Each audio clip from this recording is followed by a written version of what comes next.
Good afternoon. My name is Tim Ryan. Welcome to the Tim and Jenn Show. Thank you for tuning in. Sitting here with my amazing, badass co-host, wife, best friend, business partner. Hi, I'm Jennifer Jimenez. Ryan, thank you so much for that intro, babe. Absolutely. So everyone listening, thank you for tuning in, or anyone watching on TV. Thank you. And if you're wondering how you watch it, go download LUXE TV. You can watch us on the Lux TV app. There's like 27 other platforms that you can watch this or listen to this on. Wow, we're in spring. We're like April, just, it's an got amazing our vaccines time. A few months ago. We're traveling all over the place. Now everyone 16 and older can be getting their vaccines. But I'm not trying to shove anything down anyone's throat, because that's not what our show is about. Health and wellness, babe. Yeah, it's really about any fucking thing we want it to be, to be honest with you. If we want to talk about trash cans, we could talk about trash cans. If you want to talk about brown boxes, we could talk about looking at a brown box. I'm looking at shit on my desk. So let's talk about this though. Last week we had Heidi McGurk on, and she's not only my best friend, but so inspiring. We got such great feedback. And she's uplifting. And I think that in this time, that's what we need, and she just kind of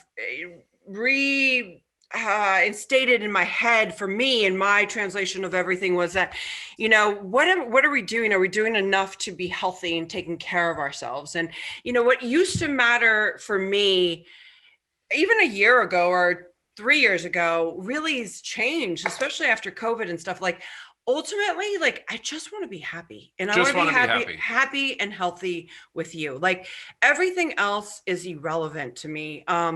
In the sense of, like, before, many decades ago, it was like, I need to, continue working, or I got to do this movie, or I got to do this magazine, and I'm going to feel better about myself. And like, really, it never made me feel better about myself. I love doing what I do.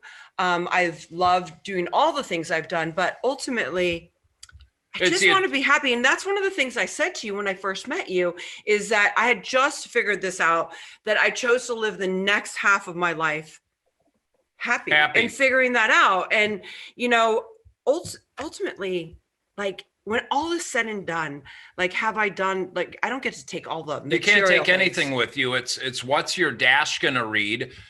And when you talk about happy, you got to do the internal work. All the external, I've got this. None of that bullshit matters. You can't take any of it with you. Did you truly enjoy your purpose, your connection, your passion, your family, your loved ones, your friends?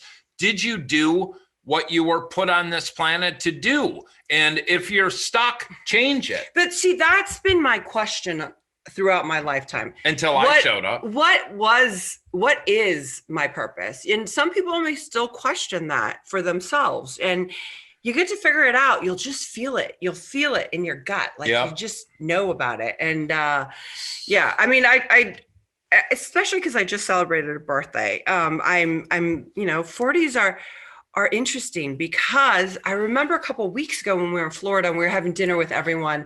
And it was all these couples, and they were a lot younger than us. And I finally did not feel insecure.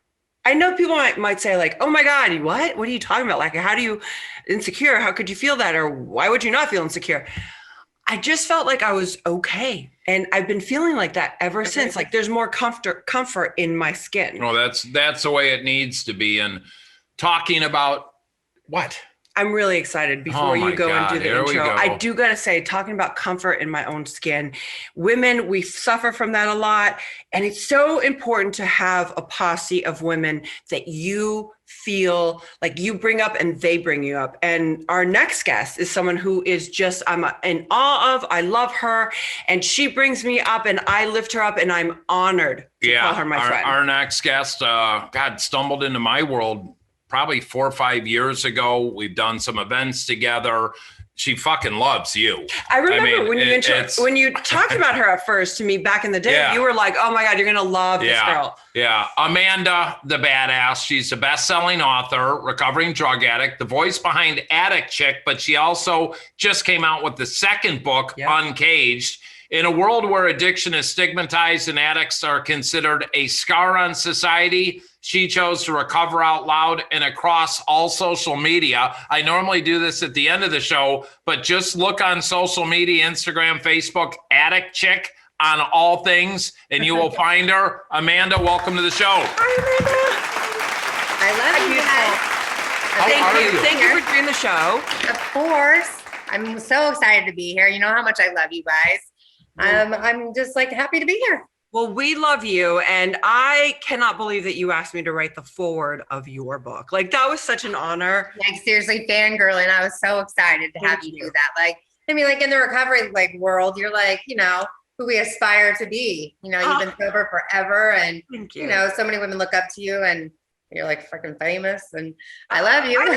Thank you. I love you. And you're such a strong voice for so many people, like for on so many levels, not just like in recovery or like of some, not overcoming just one thing. You've overcome many things, and you're a powerhouse. You know, you really are. And yet I can see that you're fragile and vulnerable and kind. And, you know, it's like you're a survivor. Same. But what else you are, Amanda, is a businesswoman, a mother. But what you did 4 or 5 years ago when you came out with your first book and you came up with this tagline, Addict Chick, you are a branding and marketing machine. Yeah, you are. You have got, I was just showing Jennifer your website, and I'm like, son of a bitch, look at this thing. Buy this package, buy this swag. Yeah, but you do it all. You have it down to a science, but we'll get into that. Who the hell is Amanda? Tell us a little bit about your journey, your rise to the top, and then your fall down. Well, you know, I am the daughter. I have 4 siblings, 2 older brothers and a younger brother and sister. And our oldest brother died of a heroin overdose in 2008.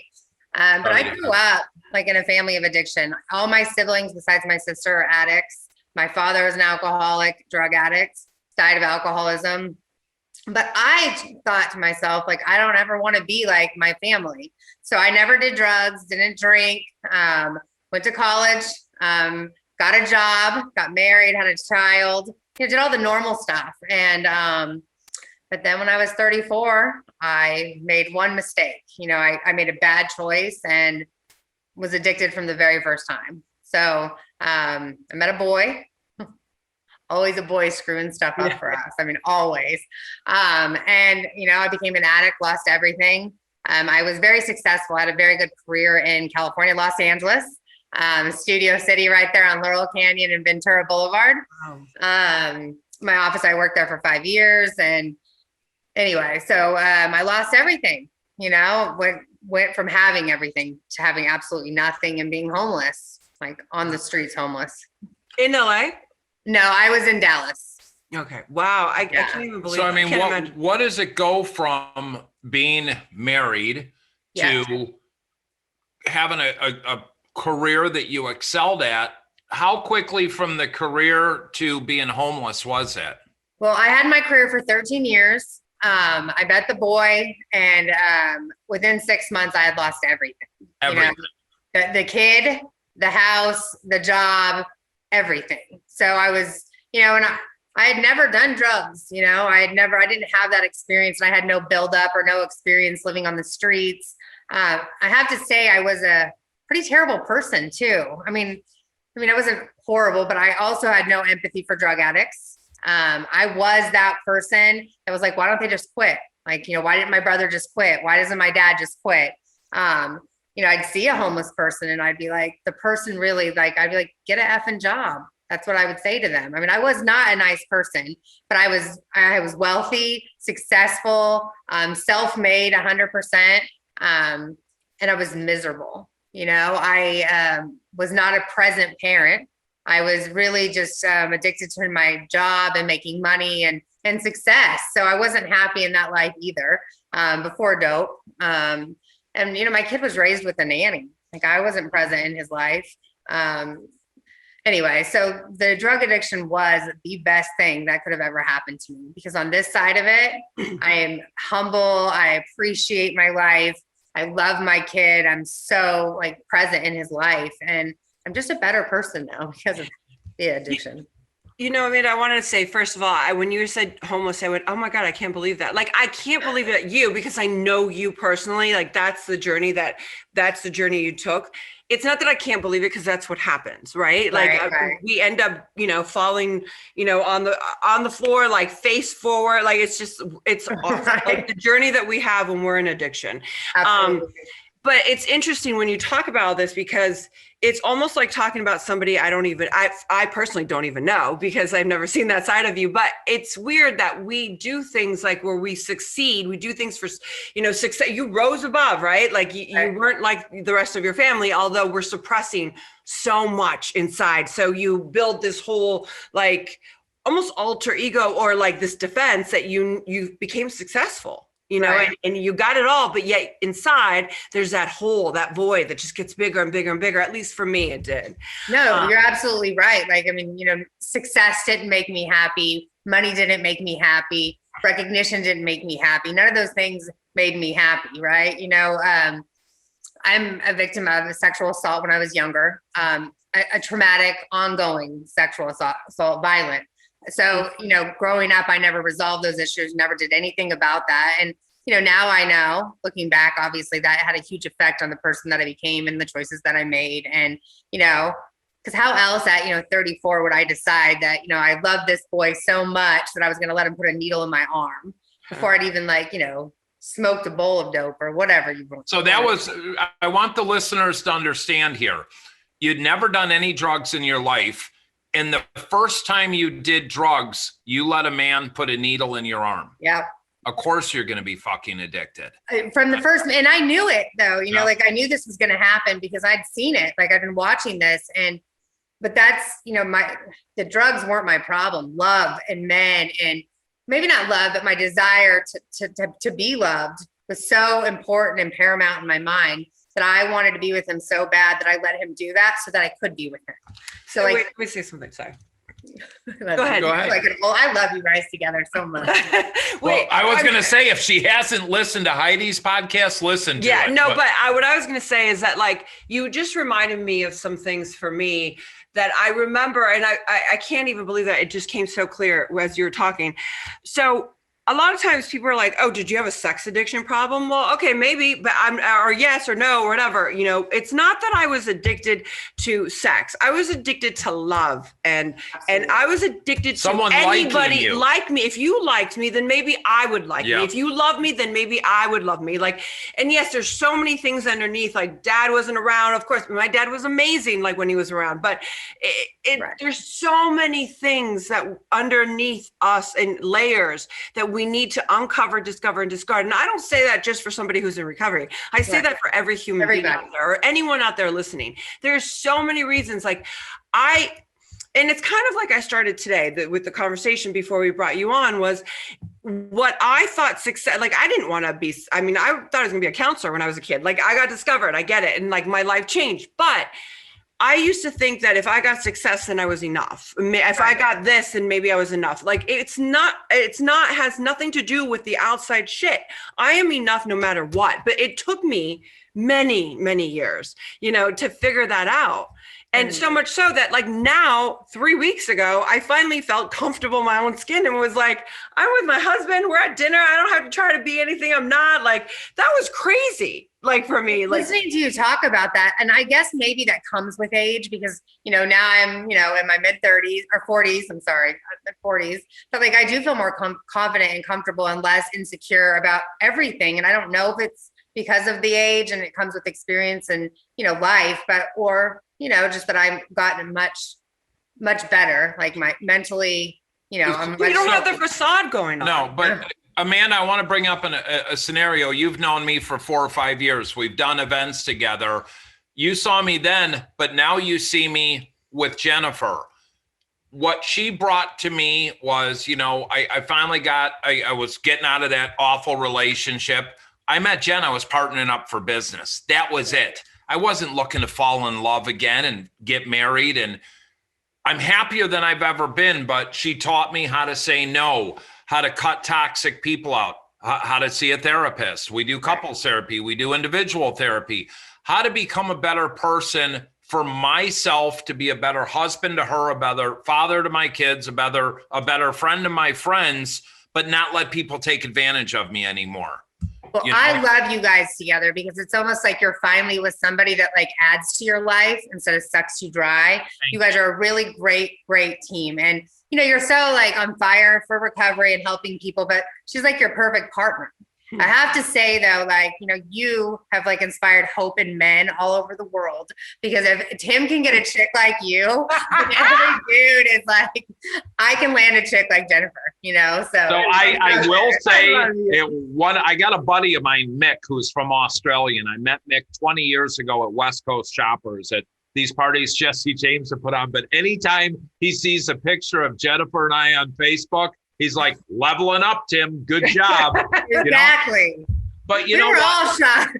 We were all shocked. Well, it's funny because I had friends in my inner circle being like, dude, what are you doing? And you're quitting your job and moving to California and you're going to relapse. And I'm like, no, I've actually found someone that loves me for who I am. Because one of our, I don't know, a month into it, I said, I got to be honest, because I was burned out on the industry I'm in, speaking and the nonprofit and helping and giving and everyone taking.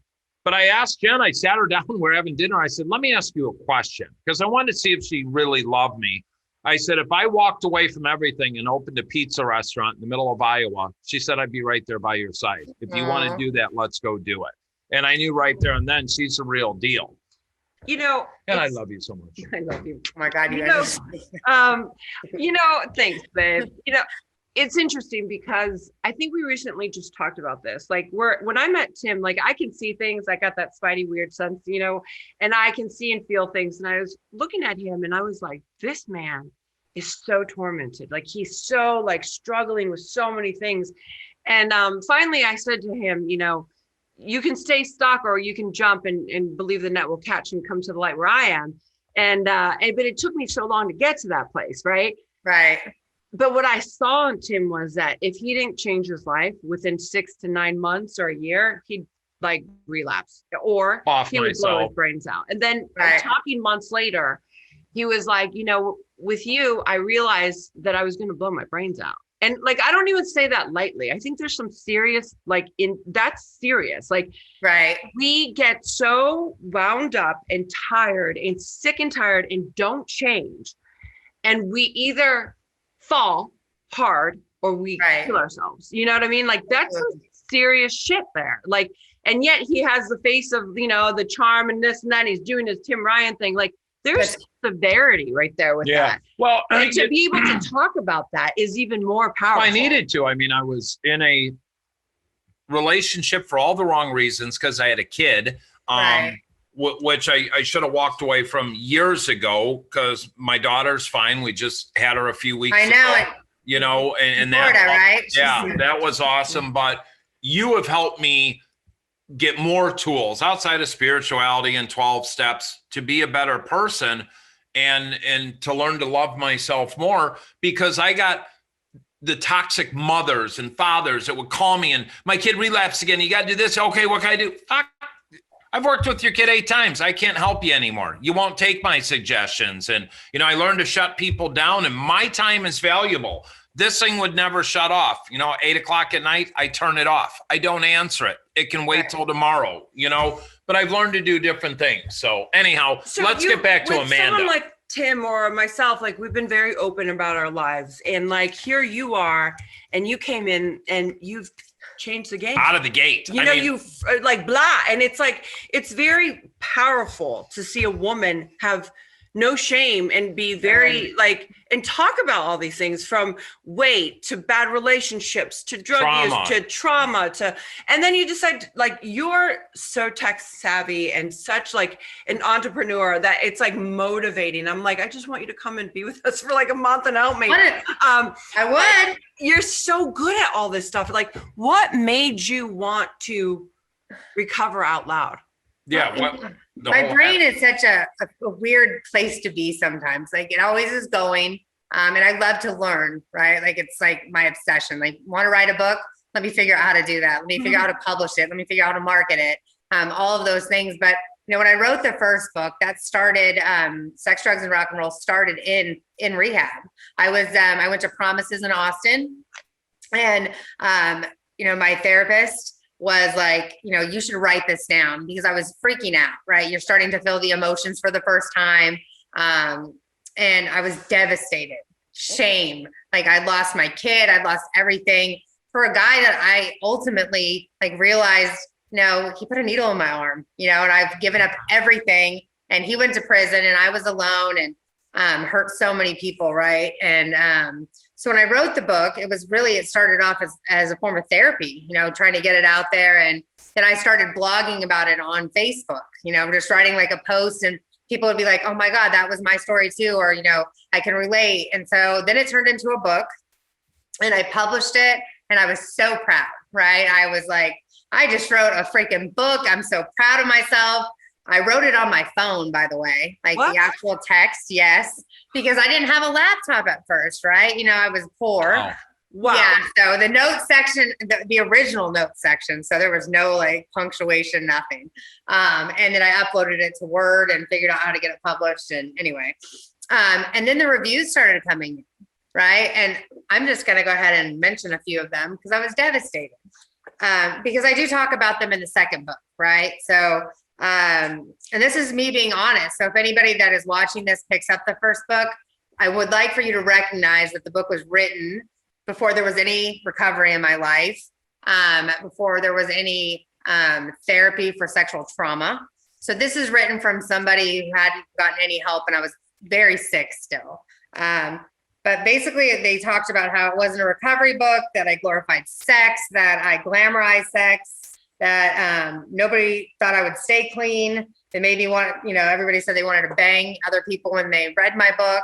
And so I was devastated. It was devastating. Well, hold on. There was a book called 50 Shades of Grey that was written, and that was one of the top selling books ever. And when I was in the prison library, when I was in prison 8 years ago, the guy, I would get books all the time, because all I did was read books. And I asked the guy, I said, what's the number one book in here? He said, 50 Shades of Grey. He said, we have 15 copies and they're all out.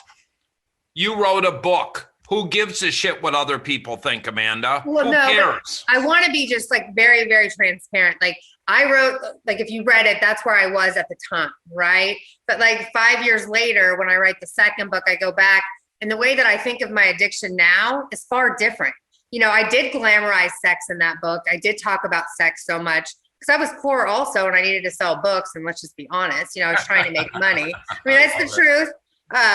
But, I look at sex during dope sex now, the way I look at it is far different. I look at it the way it really was, because I've been clean long enough to know that sex wasn't all those things I thought it was. It was dirty. It was, horrible. It was, not gratifying. It was just a very awful time in my life. So the next book, there's only one sex scene in it, and it's about what dope sex was actually like, the depravity of it, the shame of it all, it was awful. So, I make a lot of, I've grown a lot between the books. So if you read the first book and you think it's trash, please read the second one, and you will see an amazing amount of growth and a story that I really think is fundamentally the way that, recovery should be for a woman. So I love that you've grown and you see it that way. But what I want to say is your first book, the way you wrote it and the experiences you had,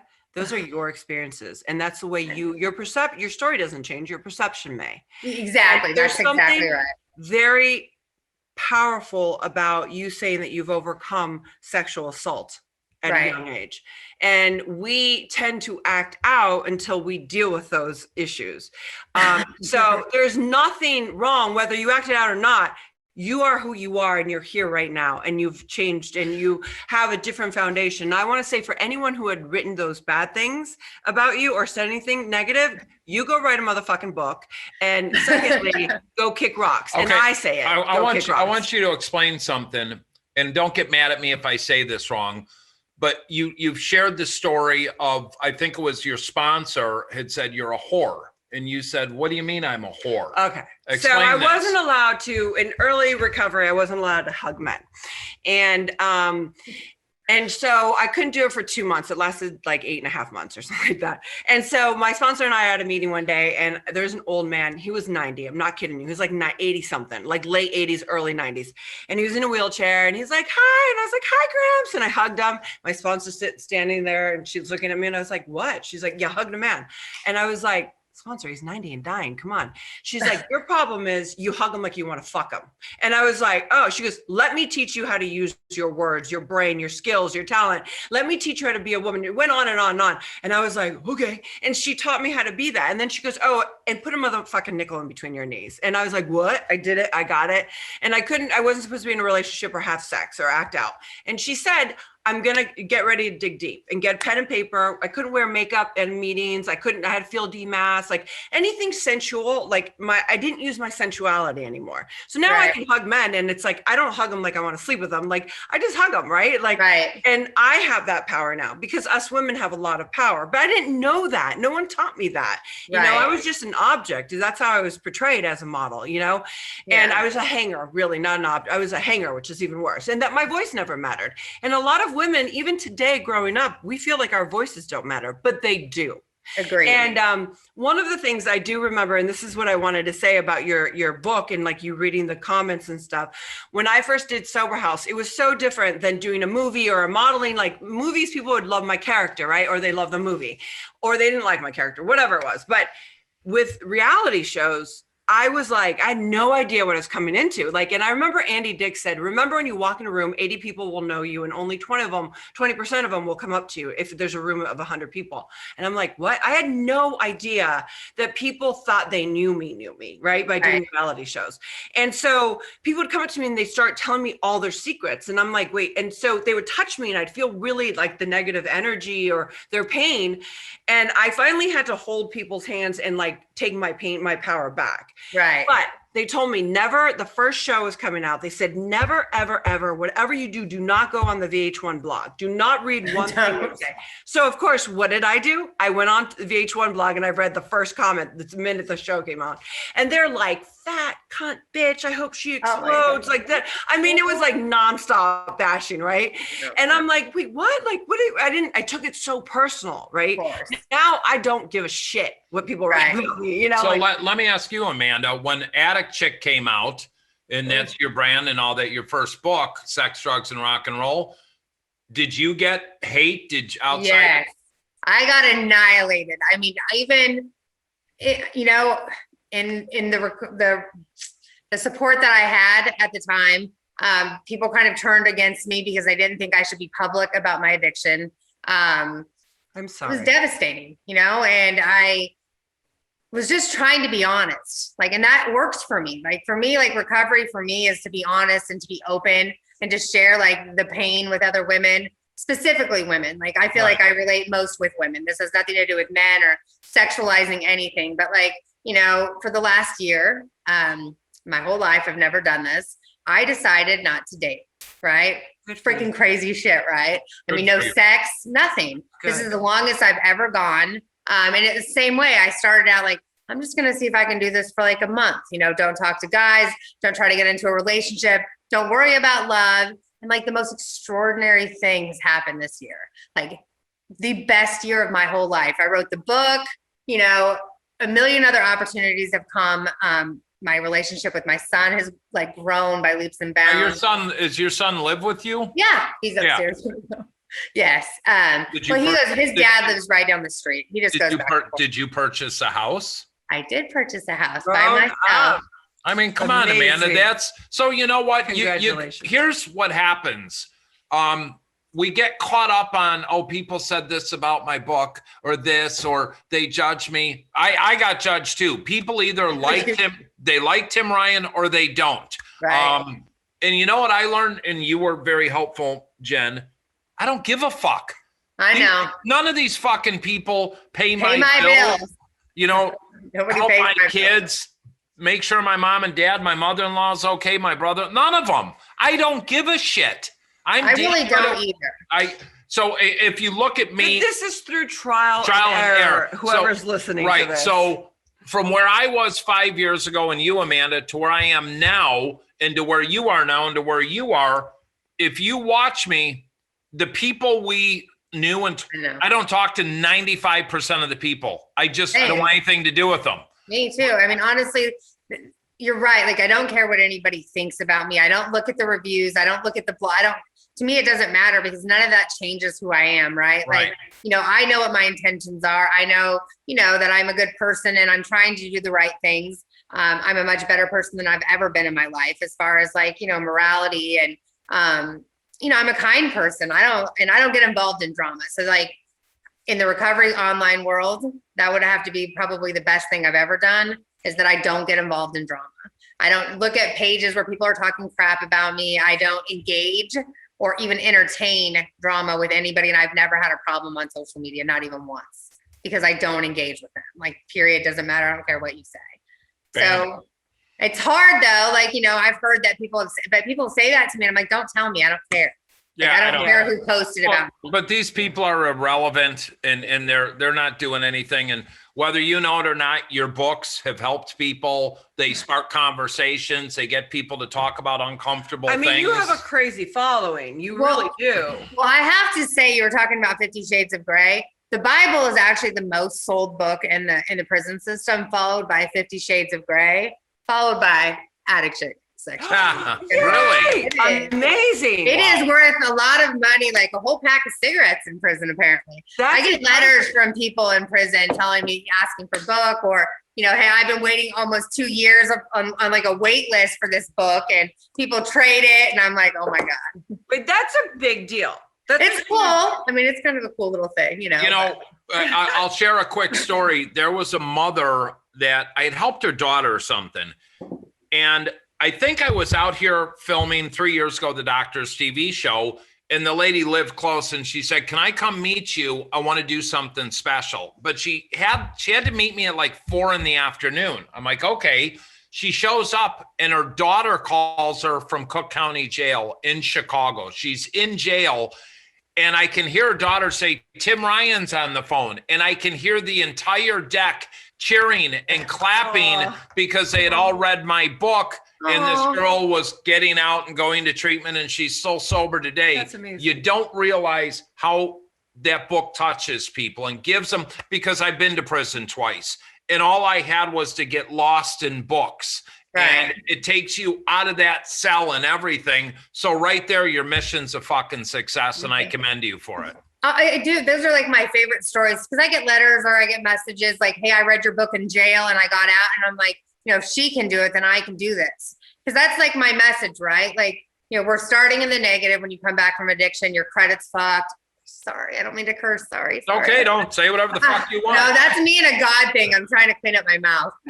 But you're starting in the negative, your credit's screwed up, you have no job history, you're, a mess. It's so difficult, but like, you have this amazing opportunity to build any life you want. You can do anything you want, and you just have to work hard. This has been, it's none of this. It doesn't come easy, like coming back from a drug addiction has been fulfilling and awesome, but so much work. It's been hard work. Well, I think but that's the thing that people get twisted for me. Like, I remember I'd be like, oh my God, when are things going to change? And they're like, just keep working on yourself. I'm like, keep working on myself. Like, I have no money. Like, they're like, God will provide. If you just keep working on yourself, right now is your time to work on yourself.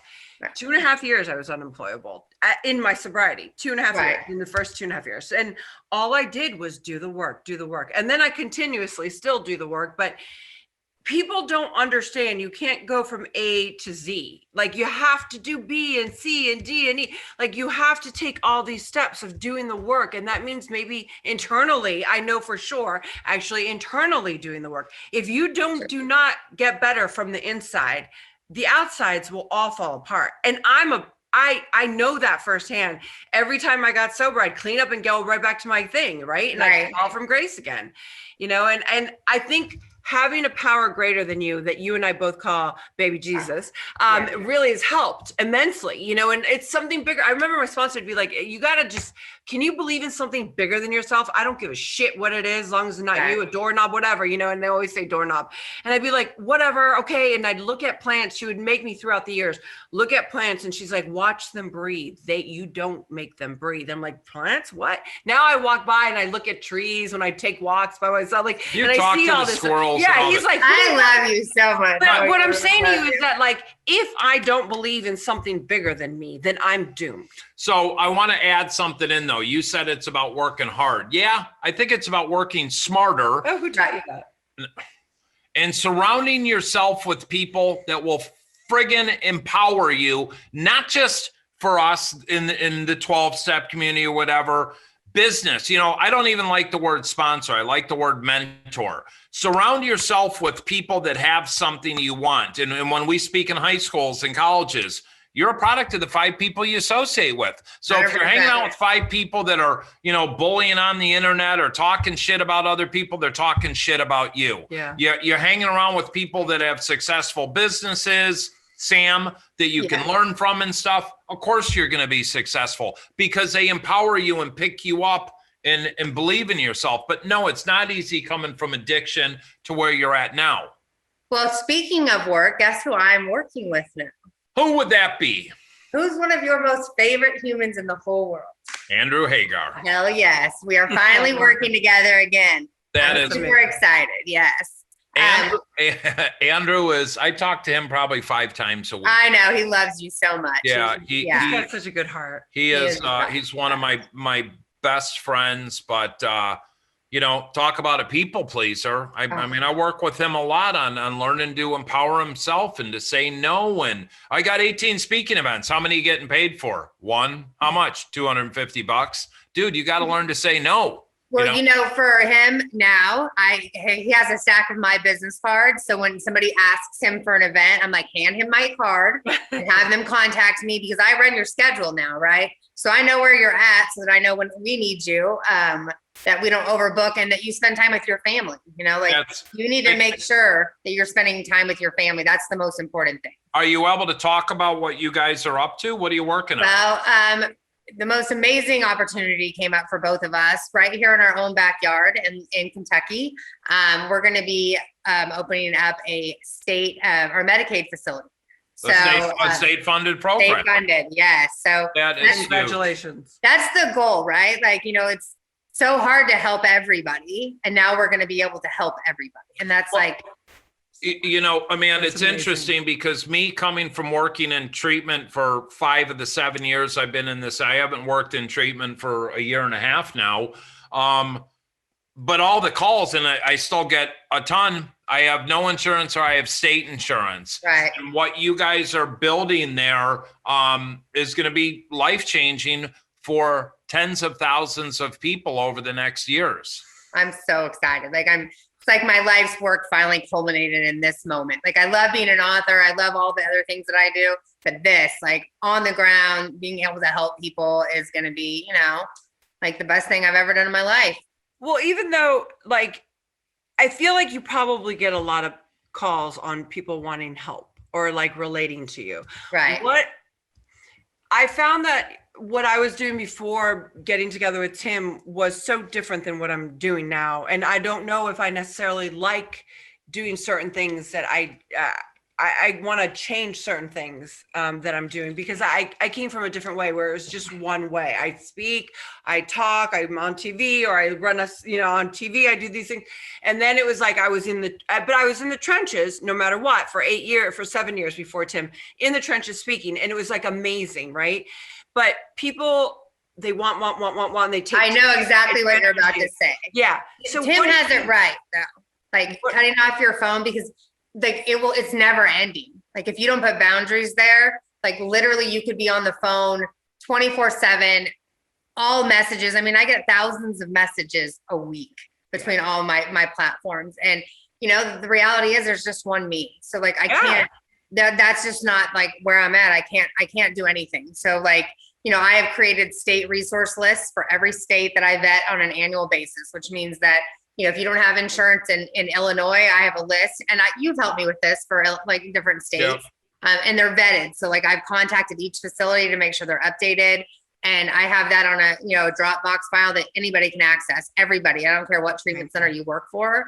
And I vet it every year. So that's the best I can give you, because I can literally not help everybody. Like, but then the treatment space, like another thing was that, like, I started hearing Tim would be, in the beginning of our relationship over 2 years ago, he'd be like, do you know this person or that person wrote something bad? And I'm like, I don't know those people. I purposely never chose to meet certain people, right? Like, right. Or know about like dumb bloggers, like that are useless in my life. I know who you're talking, because you brought me into that, by the way. So because you writing the foreword of my book, I got sucked into that situation, and I didn't know I did until I got an email. Anyway, I know what you're talking about. So like they're irrelevant. Like they can walk right by me. I don't even care. I mean, like I literally, if I really am.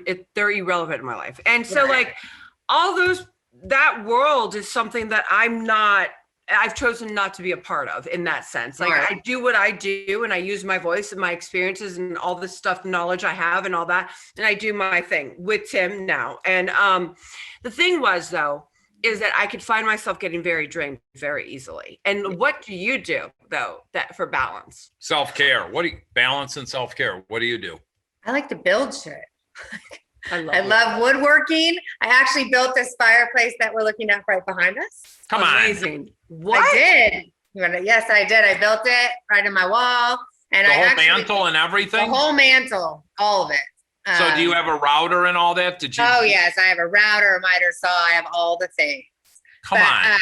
Yeah, I swear. And I'm doing this, like the summer blog series for Lowe's. So like my whole backyard, I'm renovating it, right? So I'm putting in I'm building a pergola. And actually I'm putting in something called the stock tank pool. Do you know what that is? Yes. So I'm converting it into a swimming pool with like a pump and everything. So my backyard is going to be like so awesome. I'm super excited. So I'll be blogging about that over the summer. Different projects that I'm going to be working on. So I'm gonna. So you know how to disconnect. But it's for women. Like, cause like you read all these other blogs and this lady writes this cool thing that they did. And she says, well, my husband did the work really, but I wrote about it. No, these are things that women can do on your own. There's some, you have to research it and figure it out, but you can physically do it yourself. You do not need a man. So that's like the point of the blog, that any woman can do whatever. It's freaking hard. Wheelbarrow after wheelbarrow of sand has kicked my ass. But it's what I do to stay busy when I'm on my own. That's your self-care. Good for you. 100%, yes. Once you decide to start dating, once you start dating again, find a guy that likes to do construction, because you're going to be the best girlfriend to shop for. He can go buy all your Christmas and birthday presents at Lowe's. Got you a new table saw, honey. Wow, that's awesome. Right. I'm definitely about ready to start dating again. It's been such a great, self-discovery journey. And I've had, I just feel like no matter what, though, I'm okay alone. If I never find the right person, I'm straight up can take care of myself. I've proven that. I'm good, but I miss sex. Throwing it out there. I'm not gonna lie, but now I'm healthy about it. I don't need to just go out and bang somebody just to feel better. To me now, there's some discernment. It'll be a much different situation. See, so I took a year off, in early recovery. I did too. I went to prison. Yeah. And that was you did. Such a great accomplishment for me at that point, because I was like, oh my God. Then I did it again years later. And then I did it at 5 years sober. And then I did it at 7. It was interesting because I grew so much. Right. I grew so much. Then I did it again before I met Tim. And I remember my sponsor would be like, okay. And I'd be like, it's time for me to go on a date. And she's like, oh, great. What do you want if you go on a date? I'm like, to dress up, to have him take me out somewhere nice, to buy me flowers. She goes, great. So you're going to date God, and you're going to go buy yourself flowers. And you're going to take yourself on a date. So sometimes I'll be like, babe, I'm going to go on a date with God. And he's like, have fun, babe. And I'll go and get something to eat or something, and it's my little date time. Well, that's really something I really need to talk about too real quickly, is that God. In my first book, I got saved, I got clean, and I've been clean ever since. But I've done nothing to develop my relationship with God. So for the last year, I've been in my Bible, doing Bible studies. I'm going to church. I'm really trying to be a godly woman. And like I said, this has been like the best year of my life. That's so Well, beautiful. so it speaks volumes by itself, Amanda, because, all right, I'm not going to date for a year. You're working on your house. You're building cool You shit. have a book come you out. got projects. You write a book. You're internally getting filled by whatever spirit, God, Jesus, Allah, Buddha, Jesus. but you're doing you, and you're doing it at your level. And just what you said, it's been the best year of my life ever. You're back working with Andrew again. Yay! You're doing things that you want to do versus that you have to do. You don't have to go take some bullshit job in marketing at a firm selling oil to do their website because you need a job. You get to pick and choose what you want to do. Yes, I'm very blessed. I'm very, very blessed for sure. But the more you keep doing you, the bigger your life is going to be. Like, and it's interesting because you have more people, more eyes on you than ever before because you're doing you, and people gravitate to that, you know, and like people look at you, you're an example. You're an example to women, to people and all types of recovery. Like you really got your shit together, girl. And I'm so proud to know you and to watch this unfold because like you're literally living your best life. And this I am living my best life, girl. I sure am. I'm so proud. Well, that's awesome. You know, and one thing Jen helped me do is I don't put a ton of stuff on social media anymore. I share my daily quote. I'll throw that on Twitter and Facebook, but I'm very strategic and cautious on what I put on social media. Guess what? We went to the Keys a month ago. And when we were going down there, Jen's like, can I just have one day without you on your phone? And prior to her saying that, I deleted Facebook, Twitter, Instagram, LinkedIn, all off my phone for 5 days. And you know what? I don't get on this stuff as much. I don't care. It doesn't. You know, like if you look at my, you know, how the iPhone will send you like a summary of your week. I literally spent 5 minutes on Facebook last week. But like an hour on Twitter. Like I don't even write on Twitter. I just read because I'm like getting more educated, right? Like I'm trying to learn things. And like to me for Twitter, I've learned a lot more about politics, all the things that I was not interested in. I love Twitter though. There's, you know, so I gotta, hold on. I'll talk about Twitter real quick. Oh my God. Who's your coolest follower on Twitter? Oh God. I have no idea if anybody even follows me. I don't post anything. Do I follow you? I have no idea. I follow you. I think I do. My coolest follower on Twitter, Ice-T. Oh my God, stop it. I'm so jealous. Yeah, we were just messaging the other day on Easter. Well, Gary V liked one of my Instagram posts. Gary follows me and I follow him, and he commented on one of my things. Like it was like a moment, right? Like I was like, I screenshotted that shit. I was like, Gary V liked one of my things. Who else? So, you got some powerful people. Well, you guys are like famous. I'm just like a little nerdy old. I'm not. I'm just a R68915. So wait, so Twitter. This is my whole thing with Twitter. I wasn't into it for the longest time. I was maybe posting every randomly, like here and there. Right. I would post if I post a picture, whatever. So then comes last year, COVID, and the riots, the day of the riots. For some reason, I'm like, I just want to go in there, and I go into the search bar, and I start seeing all these things of the riots.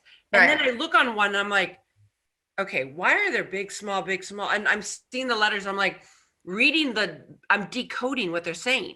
And I'm like, babe, I think I've caught on to something. And this trending things or whatever. Right. People are saying they're going to go on Rodeo Drive, and they're saying how to go about it. I'm like, wait, I know this street. Oh my gosh. 20 minutes later, an hour later, they're on Rodeo Drive. Right. And I'm like, good. And so I got very educated on Twitter. Twitter. I love Twitter. I mean, I don't ever but I don't think I can be witty enough and like however many characters. Like I'm just not witty like that. I have to like write like a whole page of something to like post. But I love to read on it. So I'm on there all the time. But on Facebook, I don't know. I guess I needed a break. There's so much more to life than social friggin' media. Right. I mean, come on. If I didn't have our pages that we've built, Jennifer Jimenez, Tim Ryan Dope to Hope, if I didn't have those, I'd get rid of Facebook in a So, minute. Yeah, I mean, my schedule mine, like I create my content and like I have a software that I can just drop it in there and it schedules it out. So I'll spend like a whole Saturday or Sunday, build all my content, drop it out. And then I don't ever get on Facebook. I don't know what to say. Maybe for like 5 minutes to post something, but like, I don't know. It's just been a long 6 years on Yeah. Facebook. It's interesting. I don't really, okay, so I got a new phone and I lost half the passwords. I don't even have these things. Like, I'm like, shoot, I got to post. Maybe one. you need a LastPass account, which is like a cloud service that just no matter where you go for the rest of your life. Oh, we had that. I mean, I got her a new iPhone, and it said everything was transferred, but it didn't transfer. No, LastPass is different. It's separate from your iPhone, but all of your passwords and logins just stay there no matter where you go. You can just log into LastPass and everything I'll send you a link. Okay, Yeah, we'll thank you. talk with you offline. So is there another book? Yes, there are going to be a couple more books. The next, I'm going to take a break from writing about myself. I need a little bit of, it's hard to write about yourself, and you get picked apart and all that. But I'm writing a book called, I Got Saved, What Now? So like for new Christian people in recovery, like, you get saved and it's not like all of a sudden you know how to be a Christian, right? And then my best friend Kim and I are writing a book together called Addict Chicks. It's a fiction book, murder mystery. In the rooms, somebody's killing addicts, and I love it. Yes, two best friends. Yeah, it'll be a scary, fun, kind of humorous, but people will be dying. I love That's it. awesome. Yeah. Good for you. I want to touch about what you're saying. And I know that we are short on time, but we're going to keep going until we have this conversation. He's giving me the, time thing. I love it. I think watch the it's really clock. important that people so I was really confused because I was brought up a Christian and my God was very punishing until I got to recreate the God of my understanding. Thank God for that. And that recovery in any aspect is about having a spiritual journey, right? It's not a religious journey. And I think people get that twisted a lot. And this is my experience I'm talking about. I kept going to church and I thought Jesus was going to save me, right? Every time I relapsed. And my mom would go around and write notes saying, please pray for my drug addict daughter. And when I'd go to church, they'd be like, you're the drug addict daughter. And at first I'd be very shameful. Now I'm like, yo, that's me, right? Like I have no shame to it. Like there's no, I recover out loud like you do. I love that you talk about that. I have no shame to my game. I remember my pastor and the pastor underneath him came to visit me in treatment. And I was like, Pastor Johnson, I can't go back. I just can't go back after everything I've done. Look at me, I'm in treatment. And he's like, I want to tell you something. And I go, what? And he goes, I want to let you know that church is a place filled with many sick people trying to get better, just like you. And he made me not have shame, right? And it was such an important thing because then I had to start doing steps and I did step work and all that. And I continuously do step work. But I trust in a God that I fully don't understand. I get to know on a daily basis. And I get to meet and know God differently every day. And like my God changes. He's God, right? But he's got a funny sense of humor. He carries my picture in his back pocket, like all these different things. But I think that having that spiritual connection is key. And a lot of people really struggle with that. And I love that you talk about this so openly. And I want to thank you. I didn't grow up with God at all. Like I'd never been to church. When I got on drugs, my mom had found Jesus in the interim. And one of the rules for me to stay with her, like to live with her when I was on drugs, is that I had to go to Bible study with her. And so that's what the story is. I went to Bible study high as hell every week for almost a year and finally got clean and got saved on the same day in a parking lot with a Wikipedia article, by the way. I had to Google, how do you get saved? Like, I know I need something. And I've been clean ever since. It's amazing. Amanda, you have a hell of a journey. You're a warrior. You're a badass chick. You're a friend. You're beautiful. And I'm blessed that God put you into my life and Jennifer's life, and that you're doing you. You're a mother now. You have a home. You have a great career, and you have a gift to put words into paper and bring hope into people's lives, make them laugh, make them cry, whatever. Make them feel. Yeah, make them feel those emotions. So you guys are the best. Thank you for having me. How can people, if people want to get your books or they can follow you, how do they reach you? Addict Chick on all the things, addictchick.com. I'm on Amazon. You can now find me in Barnes & Noble, which is like really exciting. Wow. And actually the book is distributed all over the world. So you can find me in Mexico, Canada, Australia, Ecuador, all of those places, everywhere now. That's so, awesome. That is amazing. That's awesome. We want you back on. Yes, I love you. I want to see you. When am I going to see you guys? Soon. We'll eventually make it there to Kentucky. Yeah, you got me and Andrew now, so I feel like it's a double whammy there. It's a double awesome day. Yeah. Yes. So who knows? Our world changes so quickly with speaking and interventions, and you just never know. But hopefully soon. If people are struggling, think someone needs help, reach out to us, dopetohope.com. Give us a call at 844-611-HOPE. Lux Media, Candace, Chelsea, we want to thank you. We want to thank everyone who listened today or watched. We want to let you know that we love you and we hope that you are living your best life today. Live it. Amanda, you are just such an inspiration to so many women and men, but to us, your family, and we love you and we honor you and we thank you. So, Amanda, thank you. We will be in touch. Thank you for listening to the Tim and Jen Show. We will be back next week with another badass guest. Peace. Tim and Jen signing off. Peace. We want to talk to you about Clean Cause, better caffeine. What's in the can? Our organic, sparkling Herba Mate is a premium pick-me-up that won't let you down. Every can of Clean Cause contains 160 milligrams of better caffeine, and each sip supports recovery from alcohol and drug addiction. 50% of the profits go to assist people into sober living. Check out cleancause.com. Hope. At Rosecrans, it's more than a wish. Hope has power. As the proven behavioral health leader in the Midwest, no other program offers our depth of experience and hope here at Rosecrans.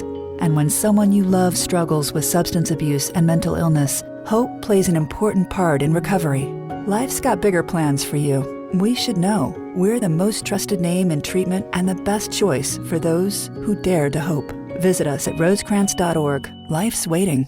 Seaside Palm Beach is an executive luxury addiction treatment center located in Palm Beach, Florida. Our private clients come from all over the world, including business executives, professional athletes, celebrities, and more. Seaside Palm Beach offers first-class amenities and high-end accommodations, including a gourmet culinary experience, ocean views, pet-friendly facilities, and access to cell phones and laptops during your stay. If you or a loved one are struggling with addiction, please call us at 877-959-5053. Again, that number is 877-959-5053.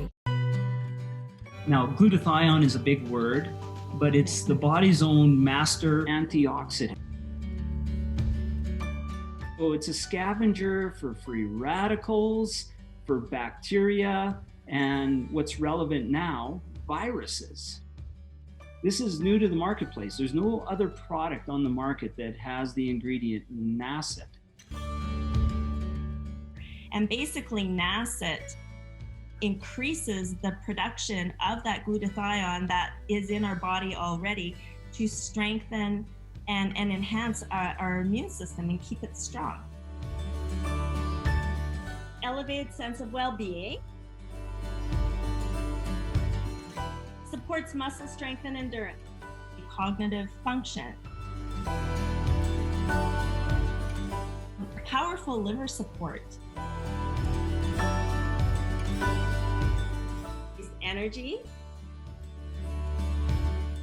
helps blood sugar regulation, superior bioavailability of key ingredients.